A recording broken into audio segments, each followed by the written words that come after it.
All right, folks, we have an important one for you today. We are talking all things vaccine and the latest on the COVID update for our communities. We are joined by Caroll. She is the director of the Board of Health here in Gloucester.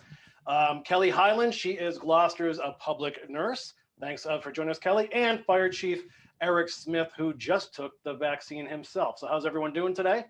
Great. Good. Good. Thanks, Kory and Heather. Thanks for joining us. Okay, Karin, right up the top, where does the city stand in regards to the COVID situation? Great. Thanks for having us. Just a quick update. We had, after the holidays, like many communities, many states, we saw a big uptick in cases. And we had a few weeks of a lot of pressure on the system, our tracers. But as of the end of last week, we started to see those numbers come down a little bit. So that's a good thing. And we've also seen the wastewater virus level come way down last week. So again, it's just one more tool in our toolbox, one more indicator that maybe for the moment, we're seeing a little bit less virus in our community. It's hard to know how the winter will progress, but we can be optimistic. And simultaneously, we are beginning to roll out vaccine here in Gloucester and Cape Ann. And that's what we thought we would tell you a little bit about today. Chief Smith and his team assisted us with the dispensing site last week, and Kelley Hilland, as the public health nurse, was the incident commander or ran the clinics. And I'll let them tell you a little bit about how they went and what that process was like. So Kelley, you want to start and just let them know a bit about the clinics last week? Sure. So this was a regional effort. Gloucester hosted the clinics, and it included Ipswich, Essex, Manchester, and Rockport, all first responders, so police, fire, EMS, along with Beauport Ambulance, were invited to attend the clinic. We received 500 doses from DPH, and we administered every single one of them. Not one dose went to waste, so it was a great effort by all our nurses, our volunteers, our vaccinators, everyone on the team. Did a really great job. There's, a software program where folks make appointments online. So it really streamlined our process, but it's very similar to how we conduct our flu clinics. So it wasn't a super new kind of walkthrough, but it, given the new type of vaccine, there's some caveats with that. So our team did an amazing job, and I'm just so grateful to have such, intelligent and, focused folks all around me. So Kelley, there's so many questions that people have about this vaccine. Could you just give us the 101 on vaccines in general and this one in particular? Sure. So I will talk about, the two vaccines that were approved or given authorization from the FDA are the Pfizer and the Moderna COVID-19 vaccines, and both of those are mRNA vaccines, or messenger RNA. And so they contain a piece of genetic material that has instructions to produce a spike protein. So we kind of see that COVID-19 image all over that has the spikes all on it. So they take a piece of that material and it is in the vaccine. And so our immune cells produce that spike protein and it displays it on the surface. Our immune system recognizes it as something foreign, like, hey, get out of here, you're not supposed to be here. So then it creates a immune response, and then our bodies will create antibodies so that in the future, when we come in contact with the virus, our body recognizes it as foreign and will start to attack it. So it does take about 2 weeks after each dose, the first dose and the second dose, to kind of build up that full immune response. So just to be clear, people are not actually being given any COVID-19 that is not in the vaccine. Yes, so it's not a live virus. So the vaccine itself cannot give you COVID-19. Part of, as I spoke to, the immune response is our body's way of working. And so, if some folks might develop a fever or muscle aches, headache after the vaccine. Those are a little bit less common. More common side effects are just more injection site reactions, redness, pain, swelling at the site the shot was given. But you know, those side effects are saying your immune system is working and doing what it's supposed to do. And do you keep track of any of these responses from the 500 first responders you vaccinated last week? Are you keeping track of that? Yeah, so if there's ever any severe, you know, adverse events, we do, if we hear about it, we are responsible to notify the CDC on those.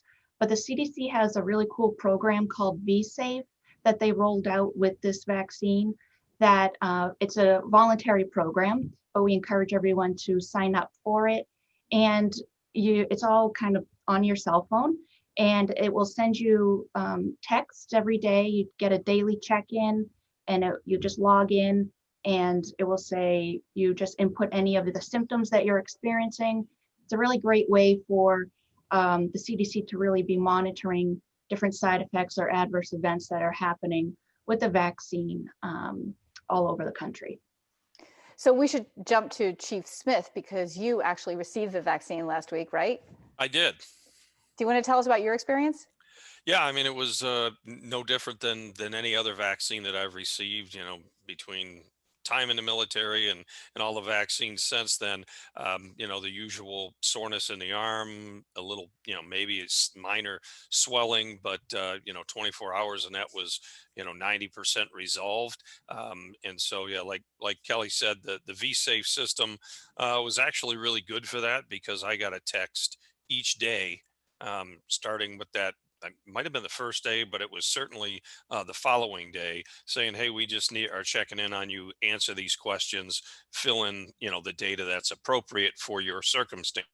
Which included all the usual things that they expect, as well as an open option for you to add to that. So if something came up that was different for you and doesn't fit a checkbox, there was the ability to collect that data as well. And that's all, again, going back to the CDC. So I think, you know, the information that I had to make my decision whether to get the vaccination or not, I think every tier in each phase is going to get better because of this data collection, and that they're going to push that out once it's, you know, cleaned up and vetted and verified and collated, and they can put it out in an organized manner. So I think there's been some really good steps and work done in the background with this vaccine, not just its development, but how to manage it once it's pushed out into the community.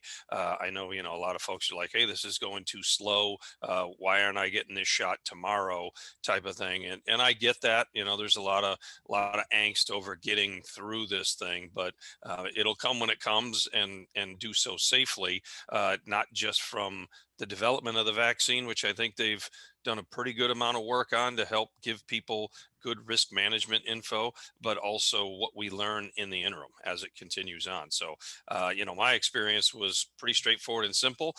We've had a few others that have had a little bit more reactions to it, and everybody's different. And it depends on, I think, have you had COVID itself in the past? And if your body is already geared up to get in that fight and you get your first dose, it makes complete sense to me, you know, scientific kind of sense, that you're going to have more of those, you know, effects that are expected with a vaccination, especially those of us that when we go to get our second dose, I expect to maybe get some low grade fever that I didn't experience on the first dose, maybe a little bit more arm pain than I experienced with the first dose. So, you know, those are things that we know about. We kind of plan for them to come. You know, some of the staff at Beth Israel Leahy, that you know, is my primary healthcare provider, but also part of the folks that report to us in a group we have every Thursday, already said that they've been through their second dose, they're seeing these things, and their recommendation was, hey, prophylactically take the Tylenol right immediately after you get your injection, maybe even before, and then stay on it every 4 hours if you're having any signs and symptoms for that first 24 hours, to get you through that period, and then reassess and see where you're at. So I think, you know, as time goes on, we're getting better information, and it's because of the systems in place. Hmm. And just to reiterate, those symptoms that people are feeling after particularly the second dose or the first dose, if you already had COVID, it's for autoimmune response, responding to the vaccine, right? Correct. Yes. Yep. And I think when you look at COVID and the signs and symptoms that come with it, there's so many generic type symptoms that we see with almost every virus or illness, with fever and aches and all those things, which are, our bodies ramping up to fight whatever invasive issue it is. And so that's why there's so much overlap. And it's like, well, is it flu or is it COVID? Is it the vaccine or is it COVID? And we go back and forth, and that's where hey, if you're sick, stay home, and then get some more clinical data, as in a COVID test, flu testing, all of those other things that can help drive down to what is really the issue at the time that a patient is experiencing. So, we deal with that here all the time at work, at the fire department, because certainly we're on the front line and we can't go out there and get our patients and coworkers sick. So, we're pretty strict about, hey, if you're sick, stay home, and we'll figure out what it is and when you should be coming back to work. With the vaccine, it kind of throws a little wrench into that because the symptoms are very similar, but we can't really take a risk of putting people out on the street dealing with others. So we've had to take a little different posture than many that are in the public, especially if you're working from home. It doesn't really change things, but for those that are out on the street, it definitely changes the game for us a little bit. That's interesting. Karin, is the city on schedule as far as the second wave of vaccinations for first responders and then eventually by springtime for the public at large? Yeah, we're talking about that now. In fact, Kelley and our team are coming together tomorrow to kind of regroup after last week and look forward with the administration as well to say, where are the gaps in people who need the vaccine in phase 1 still? We're still in phase 1.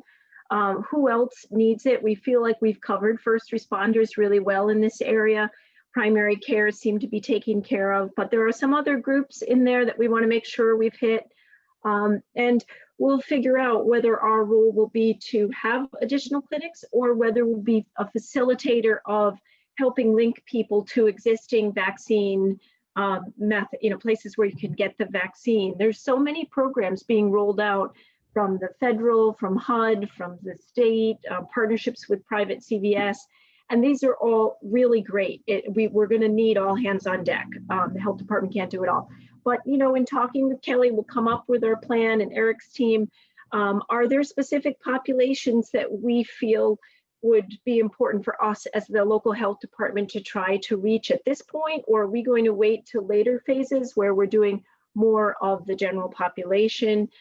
So these are things that we're in the process. And as soon as we have additional clinics planned, we will let people know through Facebook, the city website, press releases, all kinds of different avenues. But we encourage people to be watching. I mean, we were hearing that even providers are starting to put messages out to their patients saying, in February, you'll be able to book with us for your vaccine. So, watch for those opportunities. They're going to come to our communities in lots of different ways, and that's a good thing. And we encourage people to kind of be watching for when and how the vaccine, that they'll be eligible to get the vaccine. So we are on schedule though for our second dose clinic. We will do that 28 days after roughly our first clinic, and we'll be scheduling that soon as well. Right. Yeah. And to that point, like Karin brought up, I don't know, last week I shared it with Karin and the rest of the team that, B.I. Leahy sent me an email as Eric Smith, their patient, not as Eric Smith, the fire chief, saying, hey, we're going to be looking for you soon. So keep connected to your My Leahy chart or whatever system your provider uses. So I can't stress enough how important it is for people to make sure that your health system, your doctor's office, your pharmacy have current and accurate updated information for your contact information. Email, cell phones, those are probably two of the best things to make sure are kept up. A lot of people, if you get voicemail at home, you may or may not check it, but stuff that pops up as a text that says, hey, go to this link and you can get vaccinated. It's convenient, it's easy, and it keeps you in the loop up to the minute, so to speak, without you having to do a lot of work of chasing it down yourself. So I was really happy to see that with my healthcare provider. Yep. And I can't imagine that the rest of them won't be doing this. I mean, like Karin said, it's all hands on deck. And I think you're going to see the big companies really pushing it. I mean, obviously they have a vested interest in this. If you're not sick, you're not costing them a lot more money to deal with. They'd rather give you a vaccination than pay for your hospital bills. And that's just accounting 101, simple math. So I think people need to make sure that they stay up to date with all that information, or they might miss their opportunity, quite frankly, or at least getting it as early as they could have. Right. You can also check, again, mass.gov. We've continually referred people all through the COVID process for testing site information, but also for vaccination site. There will be probably more and more mass vaccination or large clinics like we're hearing about started at Gillette Stadium this week. I imagine there'll be more and more of those kinds of opportunities as well. And then maybe some smaller partners, depending on, targeting certain groups. So that's another great place to go for very up-to-date information because it is changing rapidly.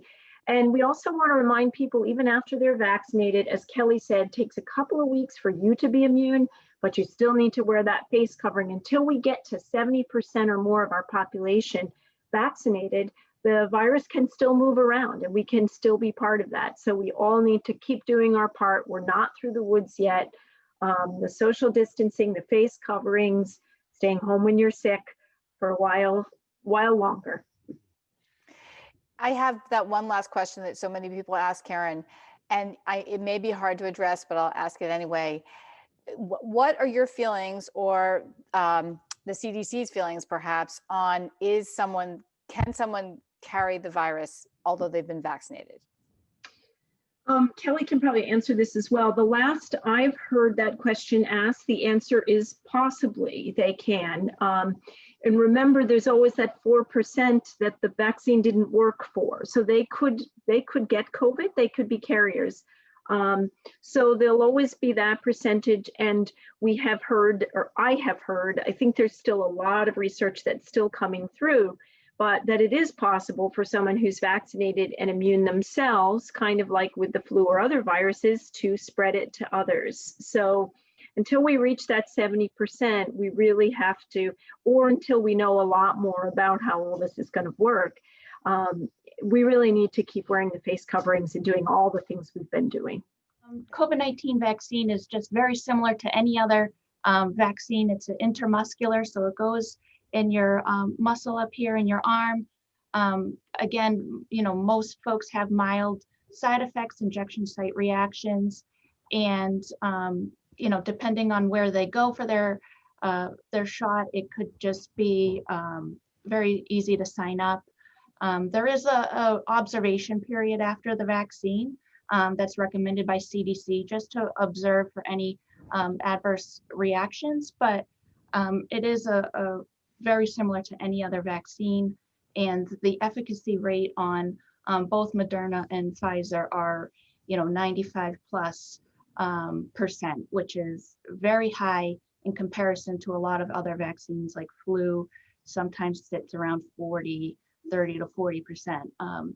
So it's, as we get into the more phases, the health department does highly recommend folks who are eligible to get the COVID-19 vaccine. Gotcha. Well said. Okay. Well, Karin, Kelley, Chief Smith, we thank all of you. Chief, I hope you got a lollipop after your shot. Yeah, I didn't cry, but I don't recall getting that. I don't think I did. I think I'm owed. I'm owed, right? The second wave. That's what the second. Yeah, maybe it's after the second one. You're gonna come back. Stickers. We'll get some stickers for you, Chief. Yeah, I wasn't a baby. I didn't cry to cover all this up, Yeah. Hey, thanks for your time. Thanks for all you're doing for the community. We know it's not easy, but we truly appreciate what you're doing. And thanks again for speaking with us. And we'd love to catch up with all of you soon again. Excellent. Sounds great. Thanks for having us. Your resources. Take care.